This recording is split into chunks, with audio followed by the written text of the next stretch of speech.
बिस्मिल्लाहिर्रहमानिर्रहीम अस्सलाम वालेकुम to all my dear viewers. तो व्यूवर ये एएफएनएस का लेटेस्ट पेपर है 23 अगस्त का। ये भी है पहला पार्ट जो है वो हमने अपलोड कर दिया था। पहला जो टेस्ट था उसमें भी एमसीक्यूज़ आए हुए थे, उसमें भी कैंडिडेट्स थे, कुछ कैंडिडेट के एमसीक्यूज़ थे।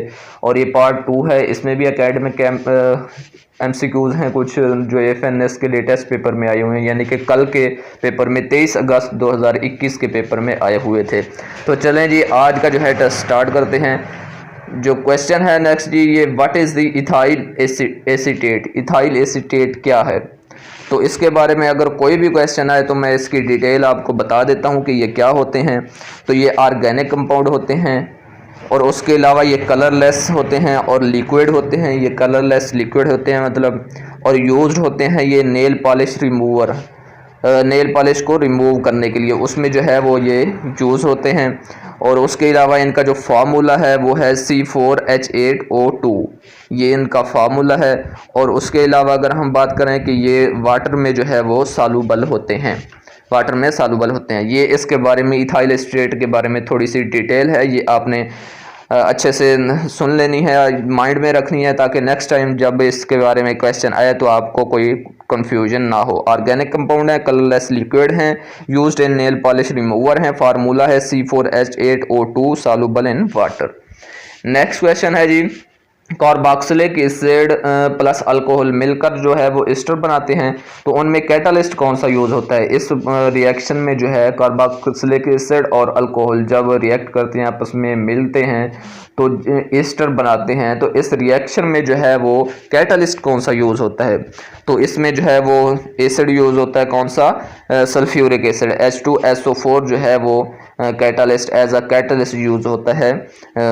सल्फ्यूरिक एसिड एस्टर बनाने में कार्बोक्सिलिक एसिड प्लस अल्कोहल जब मिलते हैं तो इस जो है H2SO4 सल्फ्यूरिक एसिड की मौजूदगी में एस्टर बनाते हैं, तो सल्फ्यूरिक एसिड होगा जी कैटालिस्ट। नेक्स्ट क्वेश्चन है, व्हाट इज सेफगार्ड। सेफगार्ड इसमें क्या है, ये इंग्लिश में आया हुआ था, नाउन है, वर्ब है, एडजेक्टिव है, तो ये क्या है।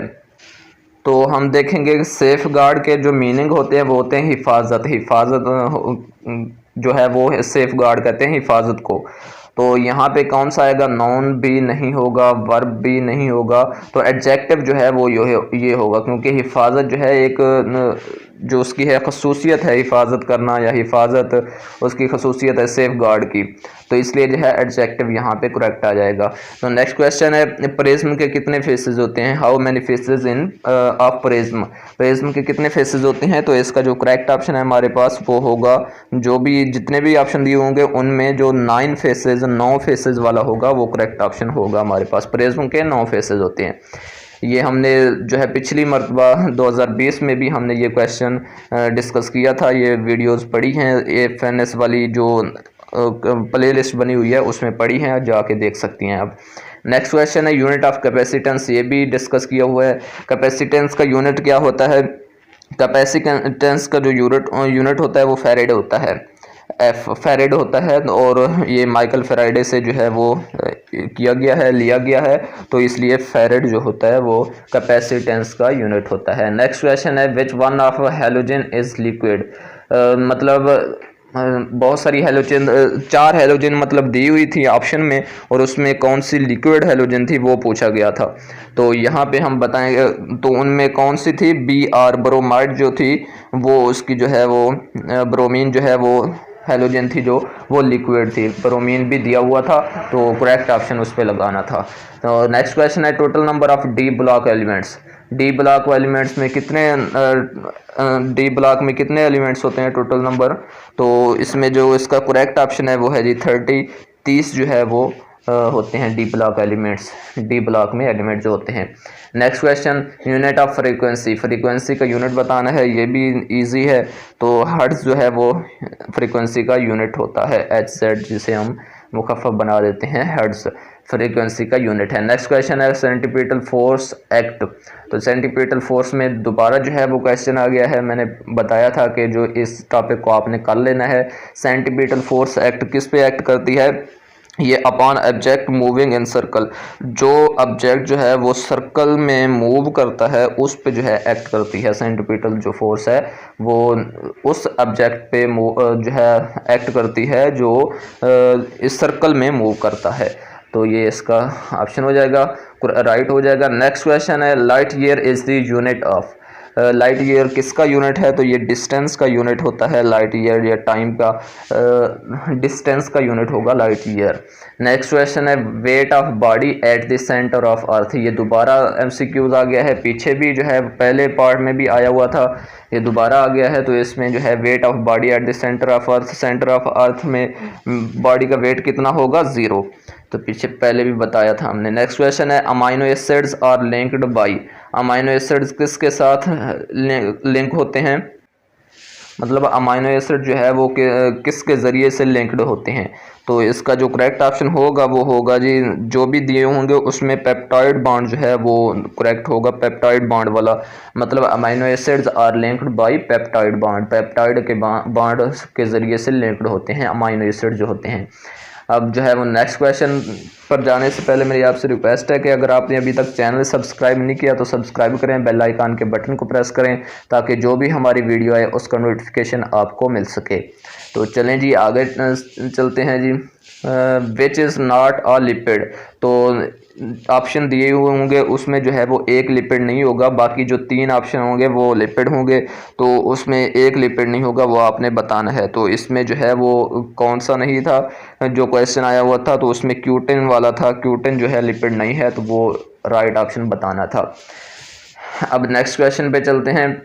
The normal pH of human blood, ये भी हमने डिस्कस किया हुआ है normal pH of human blood, क्योंकि इंसानी जिस्म के मुतालिक जो भी एमसीक्यूज होते हैं, जिस तरह की भी इंफॉर्मेशन होती है, मैंने आपको बताया था कि वो आपने हासिल करनी है, जहाँ से भी हो, बुक से हो या वीडियो से हो, जहाँ से भी हो आपने हासिल करनी है।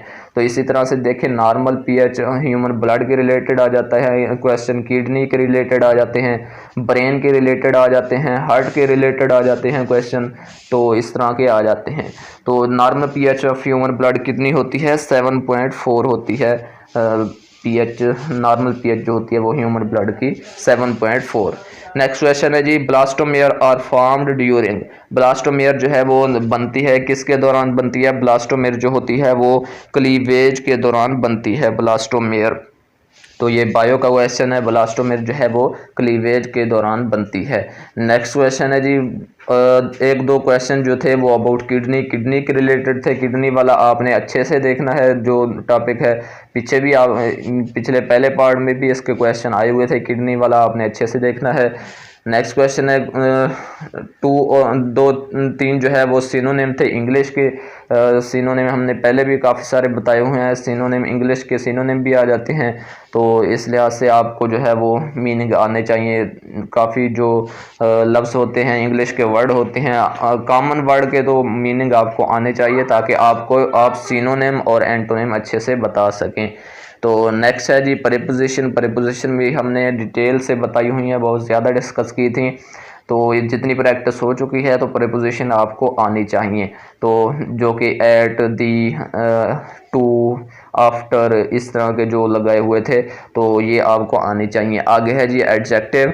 एडजेक्टिव जो होता है वो इसमें सिफ्त होती है, किसी भी चीज़ की सिफ्त, वो खामी हो या कोई बुराई हो तो उसे हम एडजेक्टिव कहेंगे।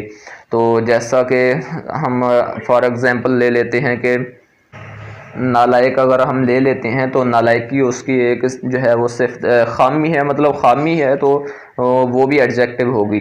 तो बुरी सिफ्त है वो भी जो है वो एडजेक्टिव होगी। तो उसमें नालायकी जो है उसकी एडजेक्टिव है, और उसके अलावा अच्छाई जो है किसी चीज़ की अच्छाई जो है वो एडजेक्टिव होगी। तो इसी तरह से जो लाइक बंदा होगा वो भी एडजेक्टिव उसकी होगी कि लाइक है वो।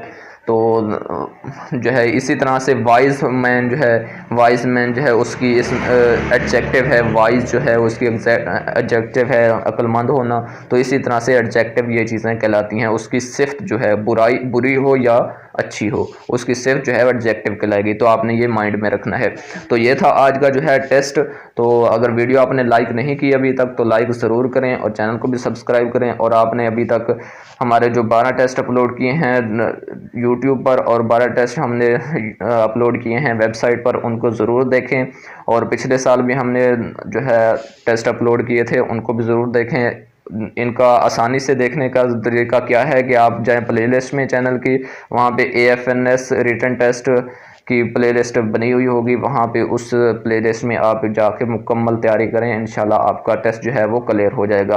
तो इस मरतबा जो है वो टेस्ट थोड़े से जो है वो मुश्किल भी आ रहे हैं एकेडमिक के, तो आप अच्छे से तैयारी करें।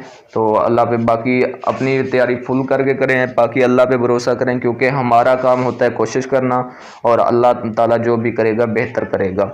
तो मिलते हैं इंशाल्लाह नेक्स्ट वीडियो में, तब तक के लिए अल्लाह हाफिज़।